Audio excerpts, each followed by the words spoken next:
since you've received the decree and since you've gone in public and talked about it, I imagine there's been a lot of pressure on your bishop. And then also, so that's the first question, has there been any more discussion with your bishop? Have any bishops reached out to you and said, hey, I'll take you on, let's make this work? So what's going on the bishop level? Yes, well, the many supportive bishops, including many who have been our advisors for many years, and yes, they've reached out to me both before and after this decree and said that they're willing to take me. And in fact, the Vatican even authorized the transfer at one point that the Bishop of Amarillo interfered with, but the Vatican saw this as a good option. But you see, if the goal of these enemies is to blunt my work and my message, putting me under a supportive bishop doesn't solve the problem.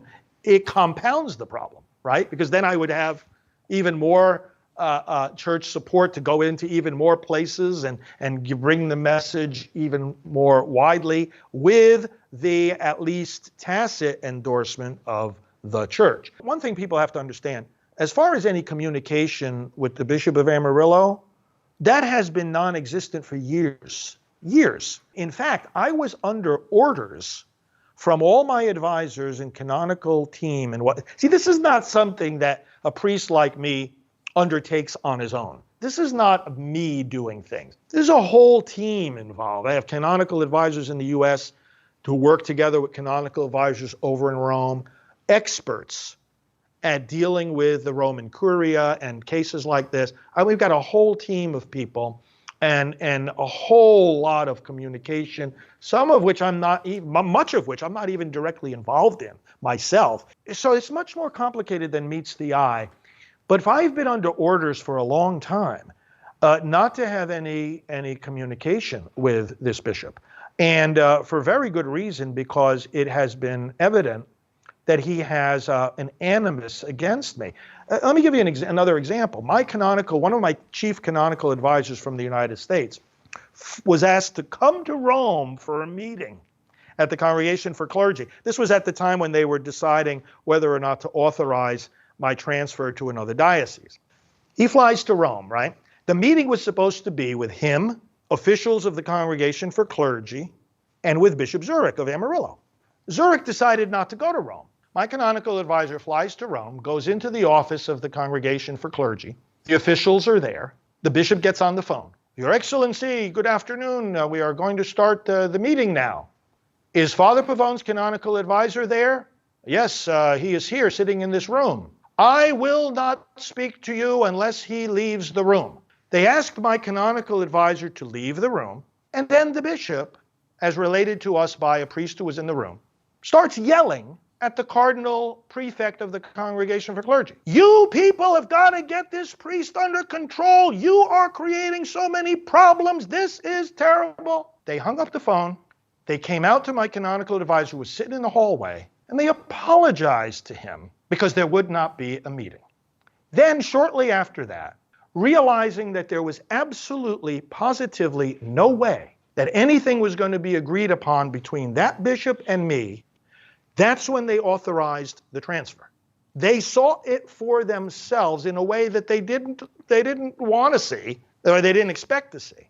I could tell you a dozen stories that reflect the same kind of irrational negativity. You know, after a while, when somebody deals with this time after time after time, I told you in our last interview how he lied. Either he lied or he was incompetent to understand a simple instruction from the Vatican to give me generous permission to do my work.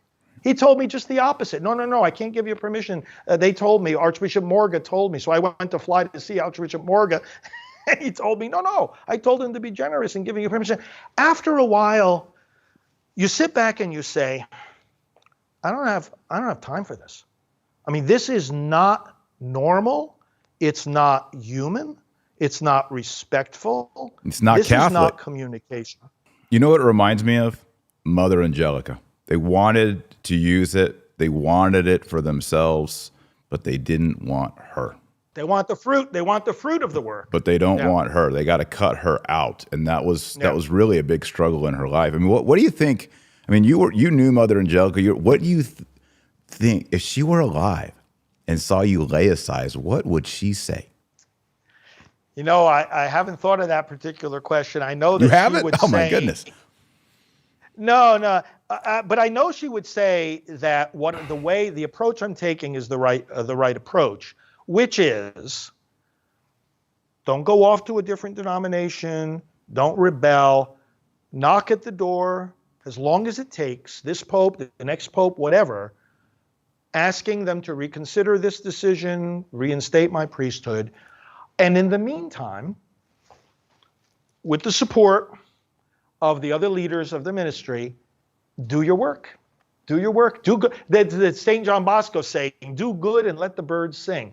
I think Mother Angelica would say that. And she would say, fight for your rights, And again, I just, we got to get away from the wimpiness in the church. That was one of the key messages of Mother Angelica, right? So get away, enough with this wimpiness. And part of the wimpiness is this notion that, oh, no, we got to be passive. We can't do anything to defend our rights. Oh, yes, you can.